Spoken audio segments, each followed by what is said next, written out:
આણંદની પાલિકા સંચાલિત ટાઉન હોલમાં હાલ રિનોવેશન અને ફાયર સેફટી અંતર્ગત કામકાજ ચાલી રહ્યું છે, જેના કારણે આણંદનો 40 વર્ષ જૂનો ટાઉન હોલ હાલ બંધ છે, જેના કારણે આણંદ, કરમસદ અને વિદ્યાનગરમાં કાર્યરત શૈક્ષણિક, સામાજિક અને ધાર્મિક સંસ્થાઓ તેમજ અલગ અલગ જ્ઞાતિના લોકોને કાર્યક્રમો માટે મોંઘા ખાનગી હોલ અને પાર્ટી પ્લોટ ભાડે રાખવા પડે છે, જે ખર્ચાળ સાબિત થાય છે, જેથી હોલ જલ્દીથી શરૂ થાય તેવી લોકો માંગ કરી રહ્યા છે। તો આ તરફ એવી પણ ચર્ચા થઈ રહી છે કે આણંદ ટાઉન હોલ આટલા વર્ષો સુધી ફાયર સેફટીની સુવિધા વગર કાર્યરત રહ્યો અને કોઈ દુર્ઘટના નથી સર્જાઈ તે આણંદના શહેરીજનોનું સદભાગ્ય કહેવાય, પરંતુ છેવટે ફાયર સેફટીની સુવિધા માટે આ હોલ થોડા દિવસો માટે બંધ કરાયો છે।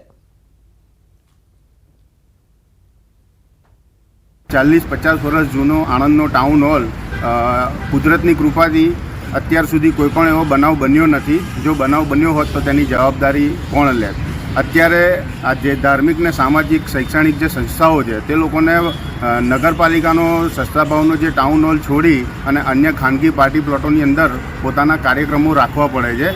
માટે આણંદ નગરપાલિકા પ્રમુખ તથા ચીફ ઓફિસરને અમારી નમ્ર વિનંતી છે કે અદ્યતન ફાયર સુવિધા સાથે જલ્દીથી જલ્દી વહેલી તકે આ ટાઉન હોલને શરૂ કરવામાં આવે। ઇનોવેશનના બહાને અને ફાયર સેફટીની સુવિધાના અભાવે અત્યારે આ હોલને ઘણા સમયથી બંધ કરેલો છે અને કામ ચાલુ છે તેવું બેનર મારેલું છે, પણ કોઈ જગ્યાએ દેખાતું નથી કે કામ ચાલી રહ્યું છે। હવે મારે તંત્રને એટલું જ કહેવું છે કે જે કંઈ પણ સામાજિક, શૈક્ષણિક અને સાંસ્કૃતિક કાર્યક્રમો કરવા હોય તો એમને મોટા ભાવે બીજા અન્ય હોલ કે પાર્ટી પ્લોટ લેવા પડતા હોય છે। આ એટલા માટે નગરપાલિકાએ ટેમ્પરરી ફાયર સુવિધા ઊભી કરી અને લોકોને આ ફરીવાર ઉપયોગમાં લઈ શકાય, લોકોનો લાભ લઈ શકાય એ માટેનું આયોજન કરેલ છે। વધારેમાં વધારે 10 થી 15 દિવસમાં આ કામ પૂર્ણ થઈ જશે અને ટાઉન હોલ શરૂ થઈ જશે। તો અમદાવાદના થલતેજમાં 36 મીટર રોડ પહોળો કરવા બાબતે સ્થાનિકોનો વિરોધ સામે આવ્યો છે। 36 મીટર રોડ પહોળો કરવા મામલે તંત્ર દ્વારા 7 મીટર સુધીના મકાનોને તોડી પાડવાની વાત કરતા રહીશો ચિંતામાં મુકાયા છે। મહત્વનું છે કે થલતેજ વિસ્તારમાં મેટ્રો રેલની નજીક આવેલા 2 ફ્લેટને તોડી પડાયા બાદ આ રોડ 36 મીટર પહોળો કરવામાં આવશે, જેથી ટ્રાફિકની કામગીરીમાં મોટો ફાયદો થશે, પરંતુ કાગળ પરની આ વાતને કારણે રહીશો ચિંતામાં મુકાયા છે, જેને લઈને થલતેજના અભિક્રમ એપાર્ટમેન્ટના લોકોએ અમદાવાદ મહાનગરપાલિકાને એક વાંધા અરજી આપી છે, જેમાં ઉલ્લેખ કર્યો છે કે તેમના મકાન આંશિક નહીં પરંતુ પૂરેપૂરા તોડી પાડવામાં આવે। સ્થાનિકોના કહેવા પ્રમાણે મિલકતોની કપાત કરી માત્ર 7.5 મીટર રોડ પહોળો કરતા કુલ 188 મિલકતને અસર થશે, જેમાં મકાનના બાથરૂમ, ટોયલેટ અને ડ્રોઈંગ રૂમ કપાઈ જશે।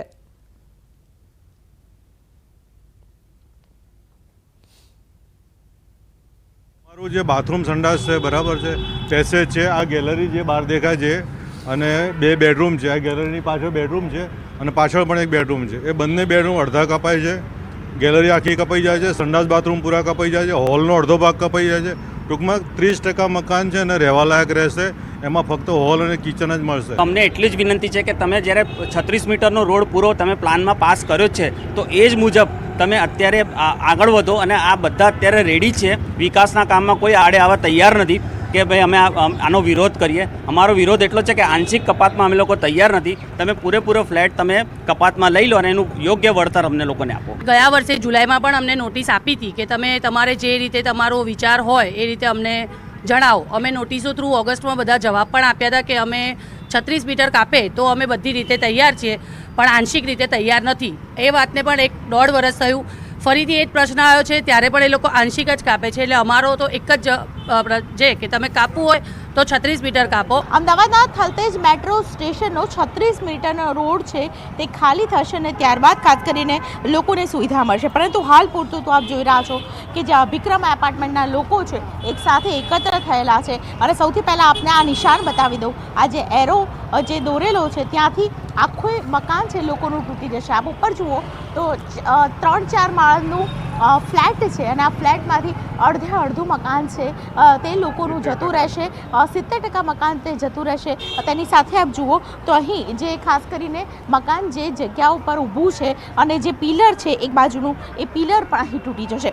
લોકોનું કહેવું છે કે ખાસ કરીને અભિક્રમ એપાર્ટમેન્ટના 70% ભાગ જો આટલા 4 ફ્લેટના તૂટે તો ખૂબ જ મુશ્કેલી પડી શકે છે. તેને કારણે ખાસ કરીને 50% નહીં પરંતુ પૂરેપૂરું 100% જેટલું સરકાર છે તે કપાતમાં લઈ જાય અથવા તો આખું મકાન છે તે તોડી નાખવામાં આવે તો તેને કારણે ખાસ કરીને લોકોને રહેવાની મુસીબત નહીં સર્જાય. ઘણા બધા લોકો એકત્ર થયા છે. મારી પાછળ આપ જુઓ તો અભિક્રમ અપાર્ટમેન્ટના તમામ લોકો હાલ આ વિરોધ સાથે ખાસ કરીને અહીં એકત્ર થયા છે અને જે પ્રકારનો વિરોધ હાલ નોંધાવી રહ્યા છે કે સરકાર છે આંશિક કપાત નહીં પરંતુ પૂરેપૂરું કપાત કરે અને આખો ફ્લેટ છે, આખી જગ્યા છે તે ખાલી કરાવી નાખે અને સાથે જ તેના બદલામાં તેમને વળતર ચૂકવવામાં આવે.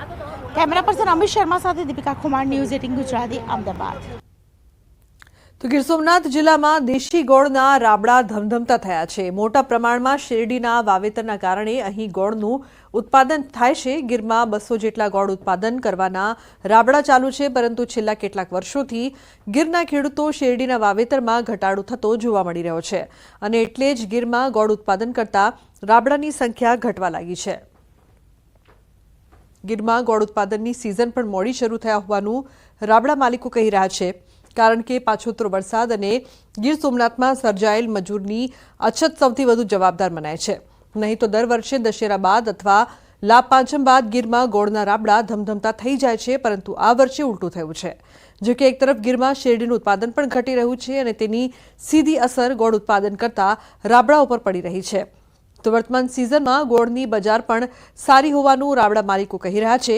તો ખેડૂતોને પણ 2500 થી 2600 રૂપિયા સુધીના શેરડીના 1 ટનના ભાવ મળી રહ્યા છે. આ વર્ષની અંદર જે શેરડીની બજાર છે ત્યારે 2500થી શરૂઆત થઈ છે. હવે જેવી શેરડીની જે રિકવરી મળશે એ પ્રમાણે થોડી બજાર વધશે અને ગોળની અંદર જોઈએ તો ભાવ છે એ લાલ ગોળના 700 રૂપિયા જેવું છે અત્યારે અને પીળો ગોળ છે 1 નંબર એના 800 રૂપિયાની અંદર બજાર છે. મજૂરનો પ્રશ્ન છે, મજૂરનો બહુ મોટો પ્રશ્ન છે. મજૂર આવ્યા નથી, ઘણાના આવ્યા છે પણ એક જ પાળીના મજૂર આવ્યા છે અને કટાઈના મજૂર છે તો પિલાણવાળા મજૂર નથી. એવા મોટો પ્રશ્ન છે. બીજા ઉત્પાદનમાં ખર્ચો બહુ આવે. આ શેરડીમાં કટાઈ પર એ રાબડાવાળા આપે, ખેડૂતને કંઈ ખર્ચો ન હોય એટલે શેરડીમાં સારું છે. તો હવે વાત કરીશું લીલી પરિક્રમાની.